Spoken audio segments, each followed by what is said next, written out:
Hi everyone, कैसे हो सब लोग? I hope that you guys are revising the daily PYQ challenges that we are covering for all of you. And I really hope कि after solving the PYQs, you are reading the explanations, you are creating the notes in the class with us, you are revising the notes before you go to bed.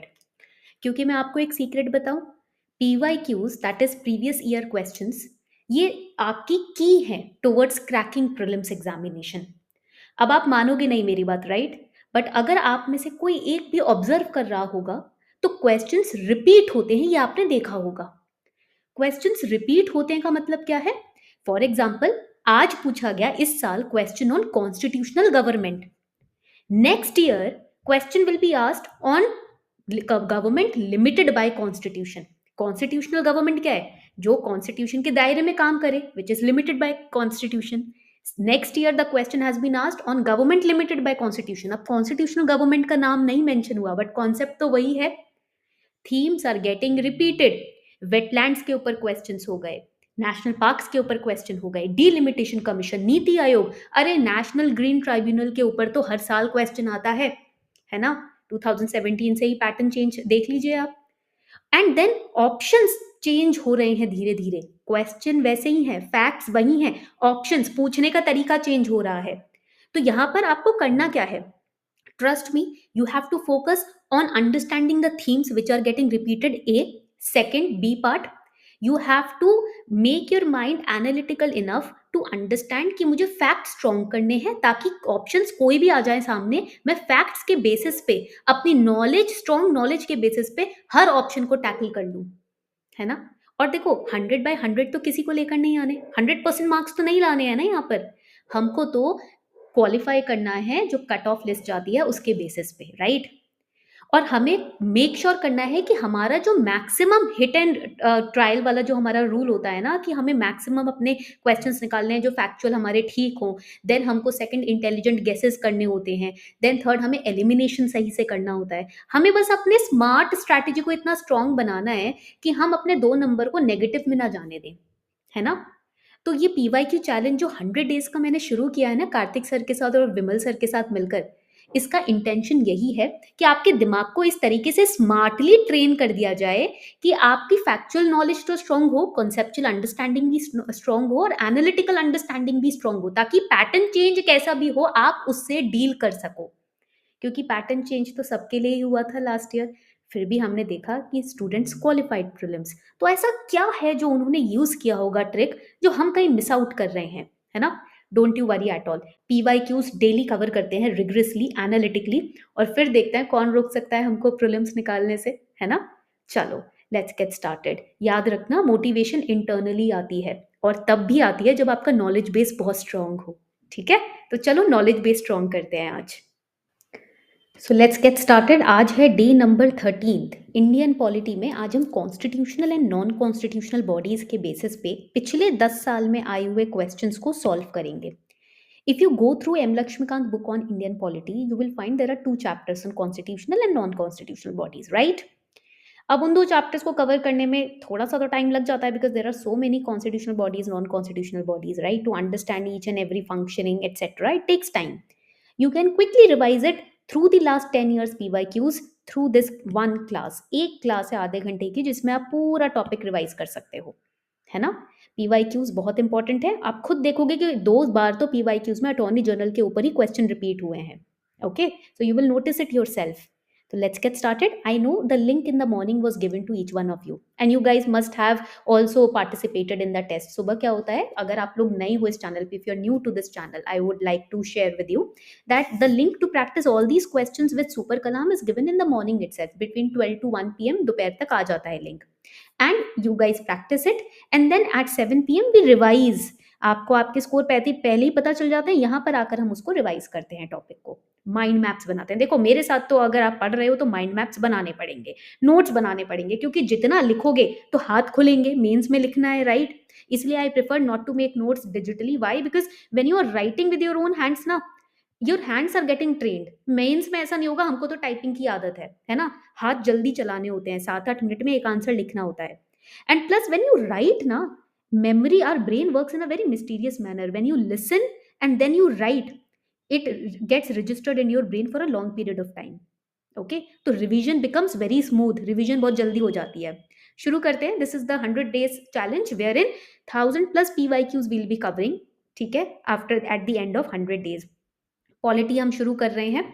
और ये याद रखिएगा कि जब आप channel को subscribe करते हैं ना, तो कोई भी वीडियो, कोई भी क्लास में ले रही हूँ, लाइव हम आ रहे हैं, कार्तिक सर आ रहे हैं अपने इनसाइट्स के साथ live, so what will happen, you will get the notification, है ना.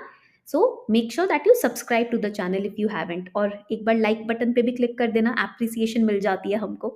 सो far Kartik sir very beautifully has covered Indian economy based questions, और मैंने मॉडर्न हिस्ट्री और पॉलिटी के ऊपर क्वेश्चंस लिए हैं. तो अभी हमारा 13th डे है. Last day 12 was taken by Kartik sir. Okay, तो हमने इकोनॉमी पढ़ी थी. चलो शुरू करें without wasting any time. So question number 1 is very beautifully on attorney general of India. ये चैप्टर सबसे इजी चैप्टर है पॉलिटी का. Now you will notice that this question, मतलब this topic, this theme, attorney general of India, has been repeated twice in the last 10 years. So let's see. Question number 1, you have to answer the question. Attorney General of India and Solicitor General. You might have come across these two terms in the newspaper. They are the only offices. अब देखो ये point याद रखना है, only word होता है extreme. This is extreme, तो बहुत ध्यान से in this case we have to read the statement. They are the only officers of government of India who are allowed to participate in meetings of Parliament of India. Only word. According to Constitution of India, Attorney General of India submits his resignation when government which appointed him resigns. जब government resign कर जाती है तो उनके द्वारा appoint किया गया attorney general भी अपना रेजिग्नेशन दे देता है. Which statement is correct? कौन सा स्टेटमेंट करेक्ट है इसमें, ये आपको बताना है. Then we'll study. उसके बाद हम पढ़ेंगे. चलो जल्दी से मार्क करो. I'm looking at the comment section. और सुनो, ये भी मुझे बताना है आप लोगों को, करंट अटॉर्नी जनरल कौन है भारत का. ठीक है, देखो सॉलिसिटर जनरल करंट तो मुझे पता है, इट इज तुषार मेहता. ठीक है, इफ आई एम राइट मुझे करेक्ट कर देना. देखो I am also a human being, गलती हो जाती है तो मुझे भी करेक्ट करना, आपका राइट है ना. तो as far as I know it is Tushar Mehta sir, but आप मुझे बताना कि इफ आई एम राइट और not. I am talking about solicitor general. yes, so correct answer over here is D. D is the correct answer. यहाँ पर मैं mark कर देती हूँ, it is the correct answer. None of the above is correct. Why? Because yes, attorney general participates in Lok Sabha and Rajya Sabha's proceedings. He participates in the joint meeting of Rajya Sabha, Lok Sabha, but he has no right to vote. Voting का right नहीं है. He enjoys the same privileges as that of an MP. MP के पास जो privileges और rights होते हैं वही इनके पास होते हैं, but ये vote नहीं कर सकते सदन में. But Solicitor General is not constituted. This office is not constituted by Constitution of India. Attorney General's office is constituted by the Constitution of India. Solicitor General तो basically assists दी attorney general. ये क्या करते हैं, ये AGI को assist करते हैं, help करते हैं. ठीक है, because attorney general represents in legal matters. The government of India is represented in legal matters bye article 143 use करके अटॉर्नी जनरल रिप्रेजेंट करते हैं. But in that case solicitor general is just like an assistant body. Okay, तो इसलिए ये जो है, he is not participating in the meetings of Parliament of India. So first statement is wrong. Second statement is saying according to Constitution, Attorney General of India submits his resignation when the government. अब देखो नई government आएगी, if they want they can keep Attorney General जो पहली government ने appoint किया था. ठीक है, तो ये पॉइंट यहाँ पर याद रखना है. बट येस, अटॉर्नी जनरल जो है वो रिजाइन कर सकते हैं, बट अगेन इनका जो टेन्योर है वो फिक्स नहीं होता हमारे कॉन्स्टिट्यूशन में. And plus it also depends on the new government. अगर वही गवर्नमेंट वापस आती है तो they will carry on with the same attorney general, है ना. तो थोड़ा सा माइंड मैप बना लेते हैं. सबसे पहले तो मैं आपको सॉलिसिटर जनरल के ऊपर थोड़ा सा पढ़ा देती हूँ. ठीक है, let us understand. Current solicitor general is, as far as my knowledge is concerned, mister Tushar Mehta. Mister Tushar Mehta sir, ये अभी करंट सॉलिसिटर जनरल है जितना मुझे याद है. Now when we talk about solicitor general, as I told you, this is not the body which is constituted by the Constitution of India, and solicitor general is there to assist the attorney general of India. ये क्या करते हैं, ये assist करते हैं attorney general को. You can also say that it is a secondary law officer in India. Highest law officer is attorney general, है ना. He is the secondary law officer in India. ठीक है, after the attorney general of India, and he helps the attorney general in performing his responsibilities. ये आपको याद रखना है. तो इनका जो काम होता है वो एडवाइजरी नेचर का होता है. His work is of advisory nature, ठीक है। They he can also appear in high court on behalf of attorney general. Attorney general जहाँ गवर्नमेंट को रिप्रेजेंट करते हैं, वहां उनके बिहाफ पे सॉलिसिटर जनरल भी हाई कोर्ट में जा सकते हैं। I am talking about high court, ठीक है, ये पॉइंट याद रखना है। देन अटॉर्नी जनरल की बात आ जाती है। Here I have not mention any article because this is not a body, this is not a position which is created by constitution. Attorney General में it is written that Article 76, according to Article 76, President appoints the Attorney General, and this person who is appointed as Attorney General, ये जो person होगा, ये person qualified होता है to be appointed as a judge also of Supreme Court। ये भी point हमको यहाँ पर याद रखना है। With Solicitor General there is additional Solicitor General also, again it is an assistive rank only। उसमें भी ये सॉलिसिटर जनरल को हेल्प करते हैं, जो एडिशनल सॉलिसिटर जनरल होते हैं, ठीक है। तो ये पॉइंट भी हमको यहाँ पर याद रखना है। यहां तक पॉइंट क्लियर हो गया। अब यहां पर जब हम बात करते हैं अटॉर्नी जनरल ऑफ इंडिया की, when we are talking about, I will use another ink, just give me a second. Yes, ये वाला इंक यूज करते हैं, ठीक है, ब्लू इंक यूज करेंगे। तो अटॉर्नी जनरल जो होते हैं वो किसकी एडवाइस पे, on whose advice he is appointed by the president, on the advice of government of India, because he is going to represent the government of India, है ना। तो किसके एडवाइस पे, and plus he holds office at the pleasure of the president, president के pleasure, जब तक प्रेसिडेंट चाहेगा तब तक attorney general will hold the office, because the term of his office is not mentioned in the constitution. Okay, आगे बढ़ते हैं। आई टोल्ड यू ना, this theme was repeated. Consider the following statements. Attorney general of India can take part in the proceedings of Lok Sabha, be a member of committee of Lok Sabha, speak in the Lok Sabha, vote in the Lok Sabha. मैंने अभी आपको पढ़ाया था first slide में। अब देखते हैं कितने बच्चे खुले माइंड से इस टॉपिक को पढ़ रहे थे। Let's see, I am looking at your comments right now. मैं कमेंट्स देख रही हूं आपके, जल्दी से बताओ मुझे फटाफट से। Yes, very good, correct answer over here is D. D is the correct answer. I will use the highlighter over here. Yes, अब यहाँ पर 4 मैंने आपको बताया था, he has no right to vote. कहाँ लिखा था मैंने? यहाँ समझाया था कि वोटिंग का राइट नहीं होता, प्लस यहाँ भी कहीं लिखा होगा, यस, राइट टू वोट नहीं होता, है ना। तो यहाँ पर he has no right to vote, so that means आपका बहुत easily A will be eliminated, C will be eliminated, and he can speak in Lok Sabha. Yes, he has the right to participate in the proceedings of Lok Sabha and Rajya Sabha, so 3 is also correct. तो B आपका हट जाएगा, ठीक है। तो ये हमने बहुत बढ़िया से नोट्स बनाए हैं यहाँ पर, तो आपको ये पॉइंट याद रखना है यहाँ पर। I will just right it down over here. मैं यहाँ लिखती जाती हूँ आप लोगों के साथ साथ ही। सो यहाँ पर we will write first कि the Attorney General of India, when we talk about the Attorney General of India, write it down, he does not fall into the category of, ये बहुत इंपॉर्टेंट पॉइंट है, category of government servant. जैसे आप bureaucrats बनोगे ना, तो आपकी category में नहीं आएंगे अटॉर्नी जनरल, ठीक है। सो ही और she is also debarred, he or she is also debarred from practicing or from any private legal practice, private legal practice। आप अपनी कोई लीगल प्रैक्टिस ये नहीं कर सकते, because then clash of interest होगा, है ना। ये पॉइंट याद रखना है, इसीलिए they are there to represent the government. Okay, now coming on to the next question. अब आ गया क्वेश्चन आपका सीएजी के ऊपर, controller and auditor general. News में हमेशा रहते हैं, they are always in news. So in India, other than ensuring that public funds are used efficiently and for the intended purpose, what is the importance of the office of Comptroller and Auditor General of India? Read the question very carefully. वो आपसे क्या पूछ रहा है ये आपको याद रखना है। वो पूछ रहे हैं कि कौन सा स्टेटमेंट इसमें करेक्ट है। About the CAG, I am waiting for your replies. Question को बहुत ध्यान से पढ़ना है। Very carefully you have to read the question and then only form your answer. I hope आप लोगों ने अपने आंसर्स फॉर्म कर लिए हैं। नमनदीप कहाँ पर हो यार? Namandeep is always here in our class. Where are you Namandeep? So we have Namandeep, Prachi, Chandni, जल्दी से बताओ कहाँ पर हो भाई सब लोग, कहाँ चले गए? Where are you guys?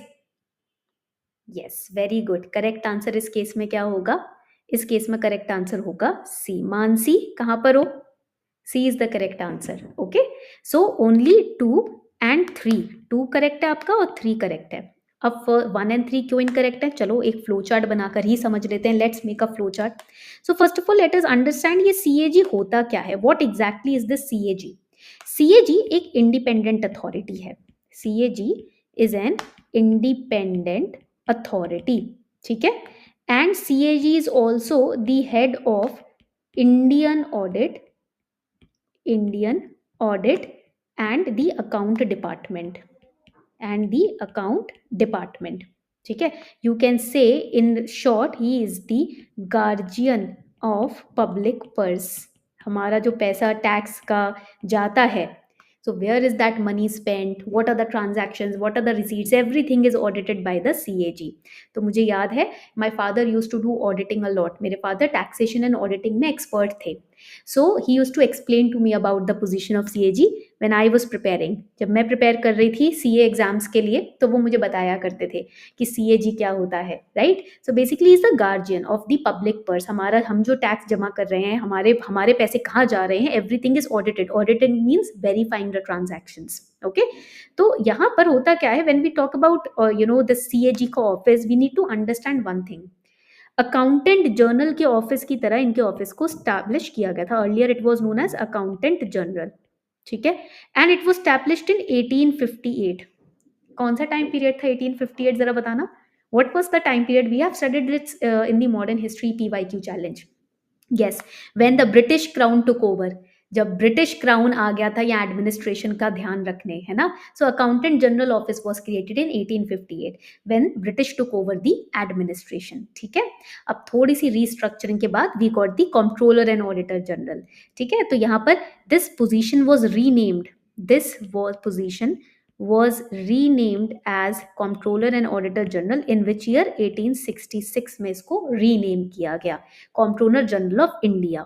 ठीक है, यहाँ पर मैं इसको हटा देती हूँ. Renamed as, write it down, Comptroller General of India. Comptroller General of India 1866 में पोजीशन को रीनेम किया गया. ठीक है, एंड देन 1884 में इट वॉज अगेन रीनेम्ड और यहां पर क्या बना, we got CAG, controller and auditor general of India.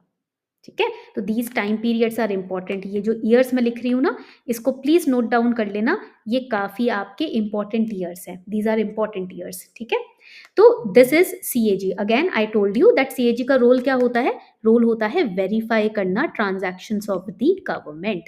Transactions including receipt and expenditure of the government, कि भाई we are paying the taxes, where are you using the money, है ना. Government को भी तो ऑडिट करना पड़ेगा. रेडार में आएगा government is not over and above the constitution, है ना. यहाँ तक पॉइंट क्लियर हो गया.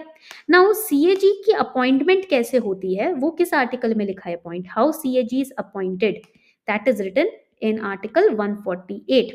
What are the duties and powers of CAG. Duties क्या है एंड पावर्स क्या है, वो किस आर्टिकल में लिखा है, आर्टिकल नंबर 149. ओके, ये पॉइंट क्लियर हो गया. तो ये पॉइंटर्स आपके इंपॉर्टेंट है when it comes to CAG. चलो नेक्स्ट क्वेश्चन पे आते हैं. हमने इसका आंसर मार्क कर लिया, very good. Now coming on to the next question. Here election commission is important. ठीक है, सो election commission is in news. Elections आ रहे हैं, है ना. तो अब ये क्वेश्चन तो आएगा ही आएगा, वेदर इट इज 2024 और 2025. Election Commission of India is a 5-member body. Union Ministry of Home Affairs decides the election schedule for conduct of both general and by-elections. Then Election Commission resolves the disputes relating to splits and mergers of recognized political parties. Which statement is correct, ये आपको बताना है. कौन सा statement इसमें correct है, जल्दी से बताओ फटाफट. Which statement is correct? Let's see how many of you can answer this question correctly. देखते हैं आप में से कितने बच्चे इसको correct mark करते हो. Consider the following statements about election commission. Yes, correct answer here would be, it would be D. ठीक है, यहाँ मार्क करते हैं. Only statement number 3 is correct. सिर्फ और सिर्फ स्टेटमेंट नंबर 3 ही यहाँ पर आपका करेक्ट है. अब जब हम बात करते हैं इलेक्शन कमीशन की, ऑलवेज रिमेंबर इलेक्शन कमीशन से रिलेटेड एक्ट्स भी न्यूज में है and we have already covered one such act. You can find that the CEC appointment bill जो है वो हमने कवर किया है in the playlist. Daily current affairs की प्लेलिस्ट है, वहां पर जाकर आपको मास्टर करंट अफेयर्स, तो वहां आपको ये इलेक्शन कमीशन बिल के बारे में पता चल जाएगा. Now when we talk about election commission, ठीक है, तो सबसे पहले तो ये याद रखो कि there are several articles. Article यहाँ पर नहीं लिखती, ऐसा करती हूँ, I will write it down. 1 and 2 are wrong, 3 is correct. ठीक है, तो when we talk about election commission there are various articles you need to remember, 324 to 329. In which part of the constitution? In part ठीक है, XV यानी कि 25th part of constitution में elections का जो चैप्टर्स होता है वहां पर ये कवर्ड है टॉपिक इलेक्शन कमीशन के ऊपर। ठीक है, अब जब हम बात करते हैं इलेक्शन कमीशन की, यहाँ पर election commission basically president makes the appointment, president makes the appointment. कौन अपॉइंटमेंट करता है इनकी? प्रेसिडेंट करता है। ठीक है, एक पॉइंट आ गया। अनदर इंपॉर्टेंट पॉइंट यहाँ पर आ जाएगा कि किसके एडवाइस पे, on whose advice, on the advice of council of ministers which is headed by prime minister. ठीक है, एंड यहाँ पर लॉ मिनिस्टर क्या करते हैं? प्राइम मिनिस्टर को लिस्ट भेजते हैं सूटेबल कैंडिडेट्स की, भाई इस लिस्ट में से आप कैंडिडेट्स को इलेक्ट कर सकते हो, this is the list through which you can elect the candidates. ठीक है, ये पॉइंट आपको यहाँ पर याद रखना है। अब सीईसी जो होता है या फिर अदर इलेक्शन कमिश्नर्स हैं, they can resign any time. ठीक है, और they can be removed before the expiry of the term also. This is also one of the you can say major contentions की गवर्नमेंट चाहे तो उन्हें term की expiry से पहले भी हटा सकती है पोजीशन से, तो ये थोड़ा सा खतरनाक चीज हो जाती है। नाउ इलेक्शन कमीशन की जब हम बात करते हैं, व्हेन वाज इट एस्टैब्लिश्ड? 25 जन 1950, जिस दिन हम नेशनल वोटर्स डे भी सेलिब्रेट करते हैं। National Voters Day is celebrated. On the same day, this election commission was constituted. This is again important. ये भी important हो जाता है। ठीक है, अब इसके स्ट्रक्चर की बात करते हैं। We will create another map over here.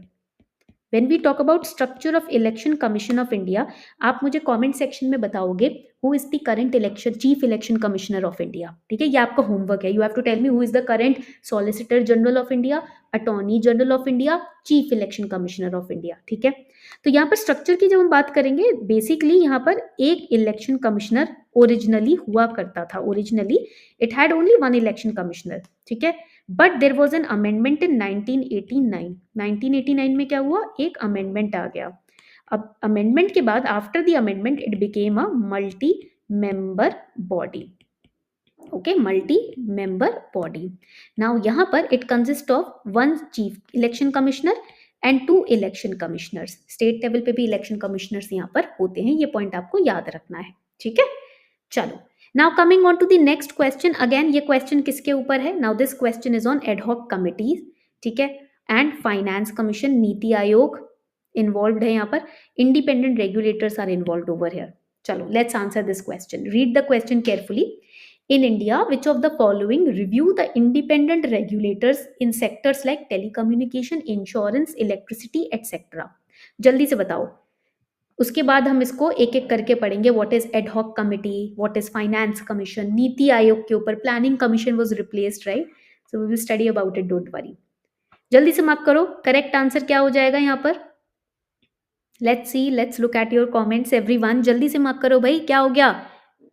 Yes, Namandeep, Saumyajit, yes, correct answer is A. Only 1 and 2 are correct. सिर्फ 1 and 2 करेक्ट है। देखो एडहॉक कमिटी की जब हम बात करते हैं, when we talk about ad hoc committee, it is formed और it is constituted for only a specific task. Specific task या स्पेसिफिक पर्पस के लिए ही इसको बनाया जाता है। ठीक है, and they provide their reports. क्या किया जाता है? They provide their reports, to provide reports on that particular specific task. ठीक है, or you can say to resolve a specific conflict, to resolve a particular issue or conflict, this particular committee is established.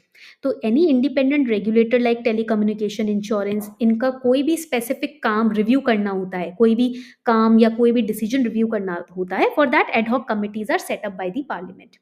ठीक है, क्योंकि quick results आ जाते हैं, time is not wasted. Then second, parliamentary department related standing committees. Now this is also very important because parliamentary department related जो आपकी standing committee है ना, ये न्यूज़ में काफ़ी रहती हैं। ठीक है, they are mostly in news. अच्छा, आप मुझे ये बताओ अभी इस वक्त कि नीति आयोग के इस वक्त इस right now who is the chief of NITI Aayog? ठीक है, मैं देखती हूँ कमेंट सेक्शन में कितने बच्चे इसका आंसर करते हैं। अब बात आती है parliamentary department related standing committee. Now basically इनका बहुत मेजर रोल होता है किस चीज में? They monitor the executive branch of the government, that is why they are standing committees. Okay, हमने I remember in DNA session also we have studied about ad hoc committees and we have studied about the parliamentary related जो standing committees होती हैं आपकी, है ना। अब देखो committees भी जो होती है ना, यहाँ पर एक पॉइंट मैं आपको लिखवा देती हूँ because this is very important. Committees भी वेरियस टाइप्स की होती हैं, there are different types of committees. For example standing committee होती है एक हमारी, ठीक है। Second we have standing joint committee, we have standing joint committee, we have legislative committees, okay, then we have यहाँ पर sub committees, then we have ad hoc committees. So these are different kind of committees which are formed for reviewing, monitoring the day to day working of the administration. कोई भी किसी independent sector में कोई problem आ रहा है, issue आ रहा है, to resolve that government will not step in.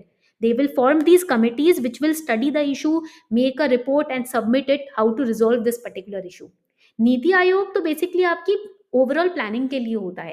Finance commission is for the planning of budget and other finance related matters, but for independent regulators ad committee and parliamentary department related standing committees are formed. ठीक है, चलो आगे बढ़ते हैं. 6 question पे आ जाते हैं. Finance commission, देखो मैंने बोला था ना ऑप्शन में से क्वेश्चन बनता है भाई, from the option itself questions are framed. That is why it is important to even study and make notes on the option. इसीलिए मैं बार बार कहती हूँ ऑप्शंस पे भी नोट बनाने हैं अपने को. ठीक है, तो चलो फाइनेंस कमीशन के ऊपर क्वेश्चन सॉल्व करते हैं. With reference to finance commission of India which of the following statement is correct. कौन सा स्टेटमेंट इसमें करेक्ट है? It encourages the inflow of foreign capital for infrastructure development. It facilitates proper distribution of finance among the public sector undertakings, that is PSUs. It ensures transparency in financial administration. None of the statements given above is correct in this context. अब जल्दी से आपको बताना है कि कौन सा question इसके अंदर करेक्ट है. And I am looking at your comments right now. देखते हैं कितने बच्चे इसको सही मार्क करते हैं. Let's see how many of you will mark it correctly. चलो जल्दी से बताओ भैया, जल्दी से बताओ. Correct answer would be yes, it is D. Very good everyone, बहुत ही बढ़िया पढ़ के आए हैं सब बच्चे. मुझे बड़ा मजा आता है जब बच्चे पढ़ के क्लास में आते हैं ना, जब आप पढ़ के आते हो बड़ी खुशी होती है. तो जब हम फाइनेंस कमीशन की बात करते हैं, आई रिमेंबर कि yesterday there was budget and finance commission बहुत ही इंपॉर्टेंट हो जाता है. ठीक है, finance commission, then we have the finance bill, money bill, ये टॉपिक्स बहुत इंपॉर्टेंट हो जाते हैं, है ना. बोर तो नहीं हो रहे हो ना आप लोग? कोई सो तो नहीं गया क्वेश्चन सॉल्व करते करते? सो गए हो तो चलो उठो, जल्दी जल्दी उठना है, उठो, गेट अप. ठीक है, ये सोने वाला टाइम नहीं है, तो कुछ करने का टाइम है. तो फाइनेंस कमीशन क्या है? एक कॉन्स्टिट्यूशनल बॉडी है. कॉन्स्टिट्यूशनल बॉडी मींस, जल्दी से बताओ भैया क्या हो गया? यूपीएससी एस्पिरेंट्स से इतने थके हुए क्यों लग रहे हो? कॉन्स्टिट्यूशनल बॉडी का मतलब formed by the constitution, है ना. So it is, why is it constituted? This was constituted to basically recommend the distribution of net proceeds of the taxes between center and state. C बोले तो center, S बोले तो state. ठीक है, state के बीच में जो टैक्स आ रहे हैं उसको कैसे डिस्ट्रीब्यूट करें इक्वली. फाइनेंस कमीशन यही काम करता है. कैसे इसको स्टैब्लिश किया? आर्टिकल 280. ठीक है, यहां तक पॉइंट क्लियर हो गया. And this commission was constituted for every 5 years by president. ठीक है, यहां तक पॉइंट क्लियर हो गया सभी को. अब ये बताओ करंट फाइनेंस, जो हमारा फाइनेंस कमीशन है करंट, उसके चेयरपर्सन कौन है? कमेंट सेक्शन में दिस इज योर होमवर्क, ये आपका होमवर्क रहेगा. ठीक है, यहां तक पॉइंट क्लियर हो गया. Okay, now coming on to the next very important question. Delimitation commission तो इलेक्शन से पहले हमेशा रहता है न्यूज में, इसको कैसे भूल सकते हैं? How can we forget this? अब देखो सो रहे हो ना, अगर सोने वाले सारे जाग जाओ. बहुत इंपॉर्टेंट टॉपिक पढ़ रहे हैं आज हम. इन बॉडीज को अगर ढंग से पढ़ लिया, नोट्स बना लिए, तो ट्रस्ट मी धन्यवाद करोगे मेरा एक्चुअल डी डे वाले दिन. और अगर यहां सो गए, आज की क्लास में सो गए, तो फिर तब भी मुझे सुनाओगे कि मैम आपने ये टॉपिक तो कराया नहीं था. मैंने तो कराया था. पर आप सो रहे थे, ये कौन नोटिस करेगा, है ना? तो इसलिए जग जाओ जल्दी। आप अच्छे एग्जाम अच्छे से दोगे एग्जाम तो भाई मैं प्राउड फील करूंगी ना, मेरा ही तो रिवॉर्ड है ये, आपका तो है ही है, मैं भी तो खुश होंगी। तो चलो जल्दी से मार्क करते हैं answer. The orders of delimitation commission can not be challenged in a court of law. When orders of delimitation commission are laid before Lok Sabha or state legislative assembly, they cannot affect any modifications in the orders. बताओ कौन सा statement correct है भैया? Delimitation commission, which statement is correct? कौन सा statement is correct? बता दो जल्दी बता दो। कोई सोएगा नहीं, कोई सोया तो फिर देख लेना, मैं तो खैर नहीं देख पा रही हूँ कौन सो रहा है क्लास में, है ना? चलो जल्दी से आंसर मार्क करो भाई, क्या हो गया? Yes, very good everyone, correct answer is C, both the statements are correct. चलो डीलिमिटेशन कमीशन के ऊपर बनाएंगे नोट्स, पढ़ेंगे, रिवाइज करेंगे, उसके बाद ही सोने जाएंगे। डीलिमिटेशन का मतलब क्या होता है? It is a kind of process of fixing limits और रिमूविंग बाउंड्रीज और लिमिट्स। ठीक है, पॉइंट क्लियर हो गया यहाँ पर सभी को। एंड ये कॉन्स्टिट्यूशन मैंडेट करता है डीलिमिटेशन कमीशन बनाना, ठीक है। और इनके जो ऑर्डर्स होते हैं भैया वो फाइनल होते हैं, orders are final, you can not go up to the court of law to challenge their orders, ठीक है।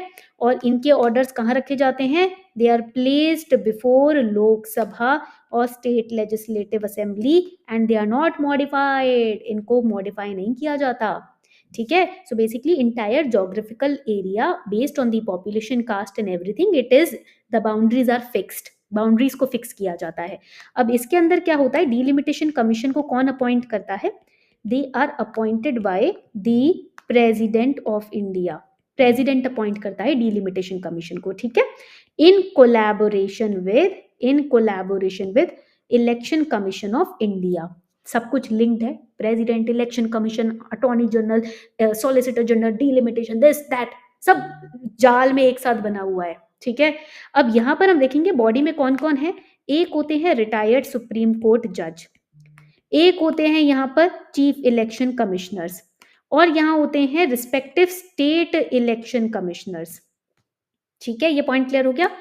किस आर्टिकल के थ्रू इसको इनैक्ट किया जाता है डिलिमिटेशन कमीशन को? Under article 82 the president enacts the delimitation commission, ठीक है। तो ये आर्टिकल बहुत इंपॉर्टेंट हो जाता है। चलो 8 क्वेश्चन पे आते हैं। सबसे इजी क्वेश्चन तो यही क्वेश्चन है, अगर ऐसे क्वेश्चन आ जाए एग्जाम में तो बल्ले बल्ले, है ना। तो जल्दी से बताओ, government of India establish NITI Aayog to replace, इससे इजी क्वेश्चन मुझे नहीं लगता कुछ हो सकता है, इसमें तो एक्सप्लेनेशन की भी जरूरत नहीं है ना। है जरूरत एक्सप्लेनेशन की? एनसीईआरटी में पढ़ा है, स्कूल के टाइम पे भी पढ़ा है। जल्दी से बताओ correct answer. Human rights commission, finance commission, law commission और planning commission. Yes, excellent everyone, planning commission. अच्छा, अगर मैं क्लास में राइट और यस ये 2 वर्ड बार बार बोल रही हूँ ना, तो समझना मुझे आदत हो गई है, मैं आजकल यस यस राइट राइट बहुत बोलने लगी हूँ, ठीक है। Correct answer over here would be planning commission, ठीक है। इसमें तो एक्सप्लेनेशन की भी जरूरत नहीं है। ये क्वेश्चन मेरा फेवरेट है, मैं बताती हूँ क्यों। प्रीलिम्स में तो 2017 में आया ही है ये क्वेश्चन। डीएनए क्लास में मैंने पिछले 2 महीने में, दिसंबर के महीने में, नवंबर के महीने में इसको कवर किया है, यानी कि न्यूज में है, यूपीएससी के रडार में चल रहा है ये टॉपिक, ठीक है। ये समझ के रखना, न्यूज में 2 बारी से ज्यादा कोई टॉपिक आ जाए, समझो यूपीएससी की नजर में है। तो कहीं पर भी कैसे भी पूछा जा सकता है, चाहे प्री में पूछे, मेंस में पूछे, इंटरव्यू में पूछे। With reference to tea board in India, consider the following statements. Tea board is a statutory body. It is a regulatory body attached to Ministry of Agriculture and Farmers Welfare. Tea board's head office is situated in Bengaluru. मैं तो अभी बैंगलोर होकर भी आई हूँ, तो बैंगलोर एक अच्छी जगह है। Board has overseas offices at Dubai and Moscow. कौन सा स्टेटमेंट करेक्ट है? और ये भी बताना आप में से कितने बच्चे बैंगलोर में रहते हो। अगर आप रहते हो तो सीरियसली बहुत लकी हो, क्योंकि वहाँ का वेदर बहुत अच्छा है। चलो, correct answer in this case would be, इस केस में करेक्ट आंसर क्या होगा? बहुत इजी क्वेश्चन है ये, मैंने क्वेश्चन डीएनए क्लास में सॉल्व करवाया है यार, मिस ही नहीं कर सकते इस क्वेश्चन को, तो आप किसी भी हालत में नहीं कर सकते miss. Yes, correct answer would be 1 and 4, D is the correct answer. कहाँ गया हाईलाइटर? ये रहा, ठीक है। 1 and 4 are correct, D is the correct answer. देखो, जब हम टी बोर्ड की बात करते हैं ना, चाय का भी बोर्ड होता है एंड मेरी तो फेवरेट है चाय, ठीक है? तो ये टॉपिक पढ़ना मेरे लिए बहुत ज़रूरी है। टी बोर्ड की जब बात करते हैं 1903 से इसका हिस्टोरिकल बैकग्राउंड शुरू होता है। जब there was the Indian tea cess bill which was passed, ठीक है, 1903 में। Why? To levy to levy cess on tea exports, to levy cess on tea exports. अब टी बोर्ड को कब सेटअप किया गया? मैं दूसरा इंक यूज करती हूँ यहाँ पर। T board it was setup under the T act 1953, 1953 में इसको सेटअप किया गया, ठीक है। अनदर इंपॉर्टेंट पॉइंट है कि दिस पर्टिकुलर बोर्ड और tea board it is functioning as a, it is functioning as a statutory body of central government of India। किस मिनिस्ट्री में आता है? मिनिस्ट्री ऑफ होम अफेयर्स, नहीं, मिनिस्ट्री ऑफ कॉमर्स। अगर मैं आपको कंफ्यूज करूं तो कंफ्यूज होने का नहीं, मिनिस्ट्री ऑफ कॉमर्स, ठीक है। यहां तक पॉइंट क्लियर हो गया सभी को? All right. तो यहाँ पर स्टेटमेंट 3 करेक्ट नहीं है, ठीक है। क्यों? क्योंकि statement 1 is correct, statement 3 is not correct, statement number 2 is not correct. ये देखो, ministry of agriculture and farmers गलत है, ठीक है। और जब हम टी बोर्ड की बात करते हैं ना, when we talk about the tea board, there is a chairman also, इसका ना चेयरमैन भी होते हैं इसके। तो ये आपको मुझे कॉमेंट सेक्शन में आपका होमवर्क है, बताना है कि इसके चेयरमैन कौन है, ठीक है। All right, now coming on to the last question for today, national commission for backward class, NHRC, NLC। अब ये जो टॉपिक्स हैं ये अपने आप में ही इनके ऊपर इंडिविजुअल क्वेश्चंस बन सकते हैं, पढ़ना बहुत ज़रूरी है, ठीक है। I am telling you the key towards cracking prelims. अब आपको बताना है इनमें से कौन सी कॉन्स्टिट्यूशनल बॉडीज है। अब ये ना 2 मार्क्स फ्री के हैं इस क्वेश्चन में, 2 मार्क्स फ्री। जल्दी से बताओ correct answer to this question. ये तो बहुत इजी क्वेश्चन है। National commission for backward class, national human rights commission, national law commission, national consumer dispute redressal commission. जल्दी से बताओ भाई, जल्दी से बताओ, I am waiting for your answer. और बिल्कुल ध्यान से मार्क करना, national commission for backward classes तो न्यूज में काफी रहता है, जल्दी से।